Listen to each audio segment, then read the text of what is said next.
பொண்ணோட அம்மாகிட்ட வந்து கேர்ள் ஃப்ரெண்ட் வீட்டுக்கு போயிருக்கானா அம்மா நிம்மதியாக இருப்பாங்க. ஆனால் இனிமேல் அப்படி நிம்மதியாக இருக்க முடியாது நான் சொல்கிறத கேட்டாங்கன்னா. எனக்கு வந்து ஒரு மதர் தான் வந்தாங்க. என் பொண்ணு வந்து சொன்ன பேச்சே கேட்க மாட்டேங்கிறா. அவங்க ஃப்ரெண்டு வீட்டுக்கு தான் போவேன்னு சொல்கிறா. பணப்புழக்கம் அதிகமாக இருக்குது.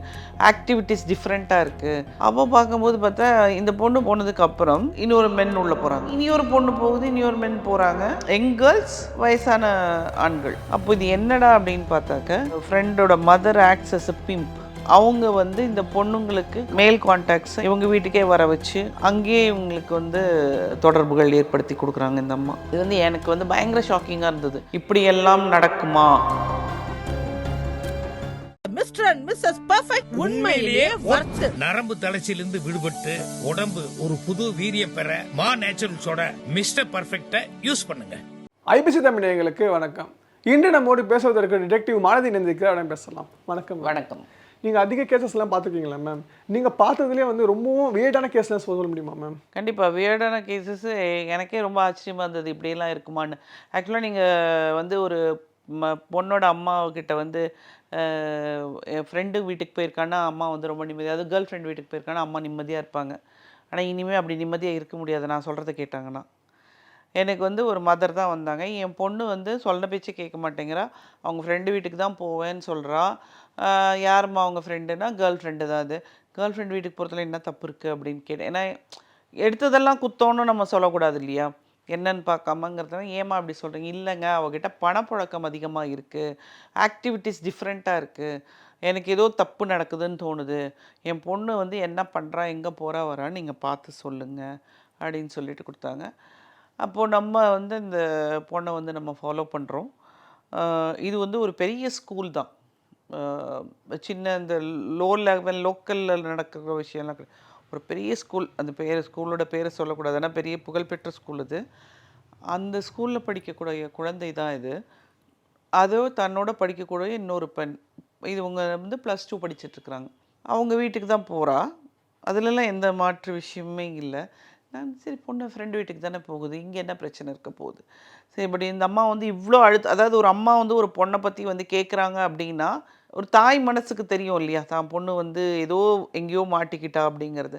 அதனால் அது நம்ம லேஸாக ஹேண்டில் பண்ணக்கூடாதுங்கிறதுனால நாங்கள் பொண்ணு ஃப்ரெண்டு வீட்டுக்கு தான் போகுது அப்படின்னு சொல்லிட்டு விட்டுட்டு வந்துடக்கூடாதுன்னு சொல்லி நாங்கள் ஸ்டாஃபை வந்து அங்கேயே தான் போட்டிருந்தோம். அப்போ பார்க்கும்போது பார்த்தா இந்த பொண்ணு போனதுக்கப்புறம் இன்னொரு மென் உள்ளே போகிறாங்க. சரி இது மட்டும் தான் நடக்குதான்னு பார்த்தா இனியொரு பொண்ணு போகுது, இனியொரு மென் போகிறாங்க. அது வந்து ஒரு 3 பெட்ரூம்டு வீடு அது. எங்களுக்கு ஒன்றுமே புரியல. யங் கேர்ள்ஸ், வயசான ஆண்கள்.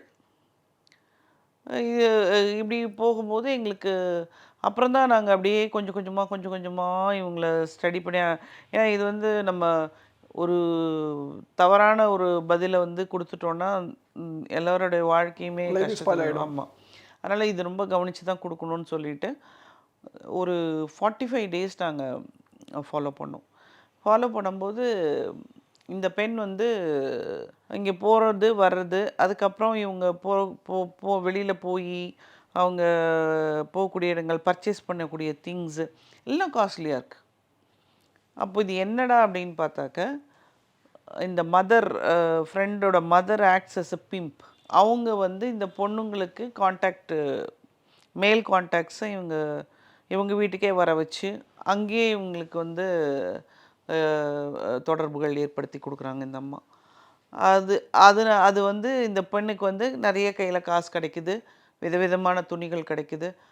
அது இஷ்டம் போல் பார்லர் போகிறாங்க, தனக்கு வேண்டிய திங்ஸை பர்ச்சேஸ் பண்ணிக்கிறாங்க. இது வந்து எனக்கு வந்து பயங்கர ஷாக்கிங்காக இருந்தது. இப்படியெல்லாம் நடக்குமா? ஒரு அவங்களுக்கு வந்து ஹஸ்பண்ட் இல்லை அந்த அம்மாவுக்கு. அவங்க அழகாக இதை பயன்படுத்திட்டு இந்த பொண்ணுங்களை வச்சு அவங்க சம்பாதிக்க ஆரம்பிச்சிட்டாங்க. கமிஷன் மாதிரி. ஆமாம், இது அவங்க வாங்கிட்டு இவங்களுக்கு என்ன, இவங்களுக்கு மினிமலாக தேவைப்படுறது என்னங்கிறது இந்த அம்மாவுக்கு தெரியும். எப்போ கூப்பிட்டா இவங்க வரணும்னா அதுக்கு ஒரு அமௌண்ட்டை ஃபிக்ஸ் பண்ணி கொடுத்துட்றாங்க. பேலன்ஸ் எல்லாம் இவங்களுக்கு தான் போகுது. ஸோ இந்த இவங்க வரக்கூடிய ஆண்கள் வந்து கொஞ்சம் பார்ஷ் பீப்புள். அவங்களுக்கு வந்து யங் கேர்ள்ஸோடு இருக்கணும் அப்படிங்கிற ஒரு இன்டென்ஷன். அதுக்கு இந்த அம்மா வடிகாலாக இருக்காங்க. இந்த பெண்களை அரேஞ்ச் பண்ணி இந்த மாதிரி இது ஒரு தொழிலாகவே அவங்க எடுத்துகிட்டு பண்ண ஆரம்பிச்சிட்டாங்க. ஸோ அதுக்கப்புறம் நாம் வந்து அவங்க பேரண்ட்டுக்கிட்ட சொல்லி அதை அவங்க பொண்ணை வந்து எப்படி நீங்கள் கண்ட்ரோல் பண்ணி வைக்கணுங்கிற கவுன்சிலிங் ஒர்க்கையும் நம்மளே கொடுத்து அதுலேருந்து அந்த பொண்ணை மெதுவாக நாங்கள் மீட்டு வெளியே கொண்டு வந்துட்டோம். இப்படியும் நடக்குது. ஸோ உஷாராக இருங்க. அந்த பொண்ணு எத்தனை மேம் படித்தாங்க? சின்ன பொண்ணா இல்லை? நான் +2 சொல்கிறேனே. +2 படிக்கிற பொண்ணு. ஆமாம். அம்மா இப்போ வந்து அவங்க வீட்டில் இது மாதிரி இப்படி ஒரு சம்பவம் நடந்துச்சுல்ல மேம், அவங்க போலீஸ் கிட்ட போனாங்களா? அவங்கள பிடிச்சி கொடுத்தாங்களா? இப்போ என்ன ஆகும்னா, இந்த போலீஸில் சொல்லணும்னா அதுக்கு ஒரு தைரியம் வேணும். எல்லாராலையும் போலீஸ்கிட்டலாம் போக முடியாது. இதை போலீஸ்கிட்ட போனால் போலீஸ்காரங்க நான் 1008 கேள்வி கேட்பாங்க. அந்த பொண்ணோட அம்மாவை கேட்பாங்க, ஏம்மா நீ பொம்பளை பிள்ளைய தானே பெற்று வளர்த்து வச்ச, நீ வந்து ஒழுங்காக பார்த்துக்க மாட்டியா? நானே கேட்டேன், ஏம்மா பொண்ணை பெற்று வச்சிங்க, அது பார்க்கலையா ஒழுங்கா? ஆனால் அவங்க வந்துட்டாங்க. ஒரு டவுட் வந்து அவங்க வந்துட்டாங்க. எத்தனை பேரண்ட்ஸ் வந்து பொண்ணு வந்து சொல்கிற இடத்துக்கு தான் போயிருக்கா அப்படின்னு அவங்களுக்கு எப்படி தெரியும்? ஏதோ இது மாதிரி ஒரு சீரியலோ ஏதோ ஒன்று பார்த்தேன். சீரியலாக மூவியான்னு தெரியல, பேட் கேர்ள்னு ஒரு படம். கிட்டத்தட்ட அந்த பேட் கேர்ள் வந்து பேட் கேர்ளாகவே இருக்காங்க. அவங்களுக்கு யாரும்லாம் இந்த வேலையெல்லாம் பண்ணலை. பட் இந்த பொண்ணை பேட் கேர்ளாகவே மாற்றுறாங்க. இதுக்கு காரணம் வந்து பணம் நினைக்கிறீங்களா மேம்? பணமா இல்லை வந்து வேற நினைக்கிறீங்க நீங்கள்? இப்போ இந்த பொண்ணோட வீக்னஸ் எங்கே இருக்க?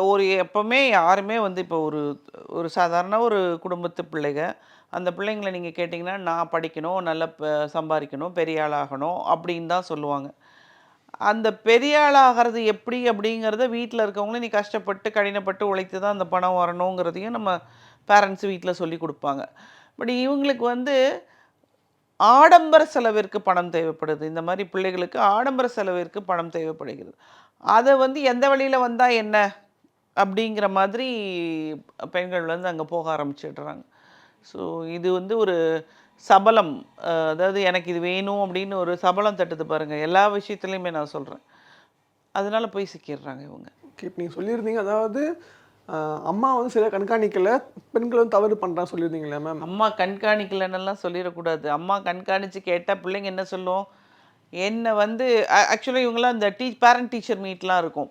எங்கள் அம்மா வந்து என்னை ரொம்ப இது பண்ணுறாங்க. சரி, இன்றைக்கி காலேஜ்லேயே நான் பார்க்குறேன், நான் நிறைய காலேஜஸ்க்கெல்லாம் நான் போவேன். பிள்ளைகளை வந்து கண்டிக்கக்கூடாதுன்னு பேரண்ட்ஸ் வந்து சொல்கிறாங்க. அப்போ மேனேஜ்மெண்ட்டே நீங்கள் அந்த பொண்ணு தப்பு பண்ணுறான்னு உங்களுக்கு தெரியுது, கேட்கலாம்லே அப்படின்னு கேட்குறேன். மேடம், காலேஜ் உண்டா படிப்பு தான் எங்களுடைய இது. That is their personal. என்ன இப்படி பேசுகிறீங்கன்னா, இன்றைக்கி நாங்கள் எந்த கேள்வியும் கேட்கக்கூடாது. நாங்கள் இப்போ கேள்வியை கேட்டோம்னா இன்னும் 1 மணி நேரத்தில் இந்த பேரண்ட் இங்கே வந்து நிற்பாங்க. வந்து என் பிள்ளைய நீங்கள் எப்படி நீங்கள் இந்த கேள்வி கேட்கலாம்? அப்போ யார் இங்கே பிரச்சனை? Parent. They pamper their childrens. They think they are good. அப்போ தான் கண்டிப்பாக மானிட்டர் பண்ணணும். தே ஆர் குட்டாங்கிறத நீங்கள் மானிட்டர் பண்ணணும். இதே வந்து பேரண்ட் வந்து கண்டிச்சா பொண்ணு, இப்போ அடுத்தது பேரண்ட் கண்டிக்கிறாங்கன்னே வைங்க, பொண்ணு என்ன பண்ணும்? அம்மா கண்டிச்சாங்கன்னா அப்பாட்ட போய் சொல்லும், அம்மா என்ன திட்டிகிட்டே இருக்கணும்னு. என் பொண்ணு இங்கே வெளியில் போகக்கூடாது, நீ எப்படி நீ சொல்லுவ அப்படின்னு அப்பா வந்து அதை பேம்பர் பண்ணுவார். அப்போ இது அழகாக பேம்பரிங்லேயே இது ஜாலியாக வெளியே சுற்றி கித்திட்டு வந்துட்டு நல்லபுள்ள மாதிரி வீட்டில் உட்காந்துக்குது. பிரச்சனைன்னு வரும்போது வேறு ஏதாவது பிரச்சனை, இப்போ நீங்கள் நிறையா நான் இப்போ இதெல்லாம் இட்டுக்கட்டி சொல்கிறதெல்லாம் கிடையாது. நீங்கள் நிறைய கேள்விப்பட்டிருப்பீங்க. இதுமாரி இப்போ 9th மாணவி பாத்ரூமில் தன்னுக்கு ஒரு குழந்தைய பிரசவிச்சுக்கிச்சு. இதெல்லாம் நிறைய நான் சொல்லலை, இது நம்ம டிவி சேனல்ஸில் வந்து நியூஸஸ். இது மாதிரி நிறைய நடந்திருக்கு. இந்த குழந்தை வந்து ஒரு 15 வயது பெண் கவர்மெண்ட் ஹாஸ்பிட்டலில் குழந்தை பெற்றுக்குச்சு. இதெல்லாம் நம்ம செய்திகளில் தினமும் பார்க்குறோம். அங்கொன்றும் இங்கொன்றுமாக நடந்து கொண்டு தான் இருக்கிறது அது. ஸோ இதெல்லாம் தவறு அப்படிங்கிறது எங்கே சொல்லுவோம் நம்ம? பேரண்ட் கண்டிக்கணும், இல்லை டீச்சர் கண்டிக்கணும். டீச்சர் கண்டித்தா பேரண்ட் திட்டுறாங்க, அம்மா கண்டித்தா அப்பா திட்டுறாரு. அப்போ இது எங்கெங்கே போய் நம்ம வந்து இப்போ நாங்களாம் சின்ன பிள்ளையாக இருக்கும்போது விளையாடிட்டு இருக்கும்போது திட்டினாங்க வச்சாங்கன்னா என்ன பண்ணுவோம்? எங்கள் ஆயா கிட்டே போய், ஆயா அம்மா என்னை திட்டுது பாரு அப்படின்னுவோம். நாங்கள் சும்மா அந்த விளையாடிட்டு இருக்கும்போது அடிச்சிட்டு இருக்கும்போது, அது நாங்கள் வந்து ஒரு பெரிய வீட்டுக்குள்ளே நாங்கள் விளையாடிக்கிட்டு கிடப்போம். அங்கே இருக்கும்போது எங்கள் ஆயா வந்து, எதுக்கு பிள்ளைகளை கண்டிக்கிற நீ, அதுக்கு பாட்டுக்கு விளையாடட்டும் விடு அப்படின்வாங்க. ஸோ அந்த விளையாட்டுலேயே நாங்கள் கண்டிக்காமல் இருக்கிறதுக்கு நானே அப்போ வந்து எங்கள் ஆயாவுடைய பேம்பரிங்கை நான் எதிர்பார்த்துருக்கேன். இவங்க தப்பு பண்ணுறதுக்கு பேம்பரிங் எதிர்பார்க்குறாங்க. இப்போ இந்த விஷயத்தில் வந்து சொல்லியிருந்தீங்க அம்மா அப்பா பேம்பர் பண்ணுறாங்க அப்படின்னு. அவங்க பேம்பர் பண்ணாமல் எப்படிலாம் கண்டிக்கணும்னு சொல்ல வரீங்க? கண்டிக்கணும் அப்படிங்கிறத விட நம்மளுடைய வாழ்வியல் முறையை குழந்தையிலேருந்தே கற்றுக் கொடுக்கணும். இன்னைக்கு அதுக்கான வாய்ப்புகள் இல்லை. அதுதான் பெரிய இதில் ட்ராபேக். வாழ்வியல் முறைன்னு அப்படி மேம் சொல்றீங்க? இப்போ நான் வந்து இப்போ நாங்கள் எங்களுடைய ஜென்ரேஷன் இருக்கு இல்லையா, நான் சொல்லுவேன் 90% we are all well settled இப்போ நான் 2 நாளைக்கு முன்னாடி கூட என் ஃப்ரெண்டோட நான் யூஎஸில் இருக்காங்க. அவங்க வந்து அவங்க பேத்திய படத்தை போட்டு ஃபோட்டோவை போட்டு எனக்கு ரொம்ப நான் பிஸியாக இருந்தேன் 10 டேஸே வந்தனால உன்னை பர்த்டேக்கு விஷ் பண்ண முடியலன்னு போட்டிருந்தாங்க. ஸோ ஹாப்பி, ஓகே யூஎஸில் இருக்கா அந்த பேத்தியை பார்த்துட்ருக்கேன்னா, அப்போது எனக்கு தூக்கமே இல்லை, பாப்பா தூக்க மாட்டேங்குது அப்படிங்கும்போது நான் அவங்களுக்கு டிப் கொடுக்குறேன். ஸோ நைட் தூங்குறதுக்கு நீங்கள் ரூமில் கூட்டிகிட்டு போங்க. மற்ற நேரம் நம்ம ஊரில் என்ன பண்ணுவோம், ஹாலில் படுக்க போடுவோம். இப்போ நம்ம ஊரில் ஹாலில் யாரும் படுக்க போடுறது கிடையாது. எல்லாம் இந்த கிரைடில் போட்டு ஆட்டிக்கிட்டு குழந்தை முழிச்சிருக்குதுன்னு குழந்தைக்கு வந்து யூடியூப்பை பார்க்க வேண்டியது, அதை பார்க்க வேண்டியது, எல்லாம் பேம்பரிங் பண்ணிவிடுவாங்க. அந்த குழந்தைய வளர்க்குற முறையும் உங்களுக்கு தெரியறதில்ல. I gave her a small tip. நீ தூங்குற நேரம் டே டைம்னா இட் இஸ் டே டைம்னு அந்த குழந்தைக்கு தெரியும்னா, இவ்வளோ நாள் அது வயிற்றுக்குள்ளே ஒரு இருட்டறைக்குள்ளே இருந்தது. ஸோ அப்போ ஹாலில் வச்சுக்கோங்க பாப்பாவை. அதுக்கப்புறம் நைட் தூங்குற நேரத்துக்கு நீங்கள் தூங்க போகிறதுக்கு முன்னாடி அந்த குழந்தைய கூட்டிகிட்டு போய் ரூமில் வந்து அந்த கிரேடில் போட்டு பழக்குங்க.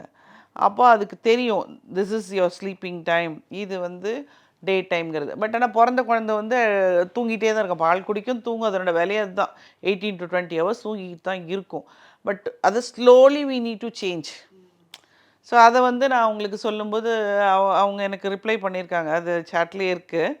அவங்க என்ன சொல்கிறாங்க, நம்மலாம் 20s குழந்தை பெற்றோம், இந்த மாதிரிலாம் ஒன்றும் தெரியல, நான் சொல்கிறேன் அவளை வந்து பேம்பர்ஸ் போடாத பாப்பாவுக்கு, அது கேட்டதுன்னா நோ நோ நோ நோ சி அம்மா it is there in YouTube, I have to do only like திஸ்ன்னு சொல்லி லோஷனை வாங்குறாங்க, போடுறாங்க, எல்லாம் பண்ணுறாங்க. கட்சியில் வந்து 3rd வீக் மாலதி ரேஷஸ் வந்துச்சு. ரேஷஸ் வந்தோன்னே எடுத்துகிட்டு கழுவுறாங்க, துடைக்கிறாங்க. இதைத்தான் நான் முன்னாடியே அவங்ககிட்ட சொன்னேன், wash the baby with water and just leave a free அப்படின்னு சொன்னேன். கேட்கல. ரேஷஸ் வந்த பிறகு அதை கேட்குறாங்க. ஸோ இந்த காலத்து தலைமுறைகள் பட்டால் தான் சுட்டால் தான் தெரியும், சுடும் வரை இது நெருப்புன்னு எனக்கு தெரியாதுன்றாங்க. அது ஏதோ ஒரு லைட்டை கூட தொட்டால் கூட சுடும் இல்லையா, அது தொட்ட பிறகு தான் அது சுடுன்னு நான் நம்புவேன்னு சொல்கிறாங்க இன்னைக்கு தலைமுறைகள். ஓகே, அதாவது சொன்னால் புரிஞ்சிக்க மாட்டாங்க, பட்டா தான் புரிஞ்சுக்கிறாங்க இல்லையா? ஆமாம். ஸோ நிறைய விஷயங்கள் பகிர்ந்துக்கிட்டீங்க. உங்கள் நேரத்தை எங்களுக்காக சொல்ல விட்டதுக்கு மிக்க நன்றி. மிஸ்டர் அண்ட் மிஸ்ஸஸ் பர்ஃபெக்ட் உண்மையிலேயே ஒர்த். நரம்பு தளர்ச்சியிலிருந்து விடுபட்டு உடம்பு ஒரு புது வீரியம் பெற மா நேச்சுரல்ஸோட மிஸ்டர் பர்ஃபெக்ட்டை யூஸ் பண்ணுங்க.